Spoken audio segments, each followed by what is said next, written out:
हम संगीता झा सादर प्रणाम करै छी समस्त मिथिलावासी के।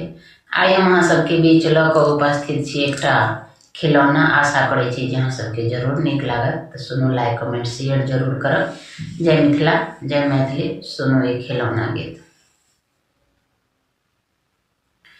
इनाम मोरे ननदी की लेब बाजू इनाम, इनाम मोरे ननदी की लेब बाजू इनाम। पेटी में हमरा साड़ी भरल अछि, पेटी में हमरा साड़ी भरल अछि। ओहिमे छै एकटा रुमाल, रुमाल मोरे ननदी बाजू ने की लेबै इनाम, इनाम मोरे ननदी की लेबै बाजू इनाम।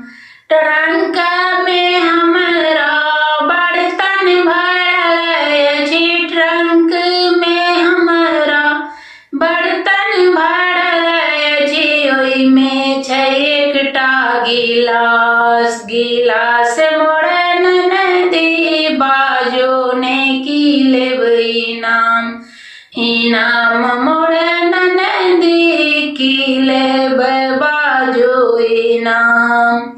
गोदरेज में हमरा गहना भरल अछि, गोदरेज में हमरा गहना भरल अछि। ओहिमे छै पीतल के हार, हार मोरे ननदी की लेबै बाजू इनाम, इनाम मोरे ननदी की लेबै बाजू इनाम, इनाम मोरे ननदी की लेबै बाजू इनाम।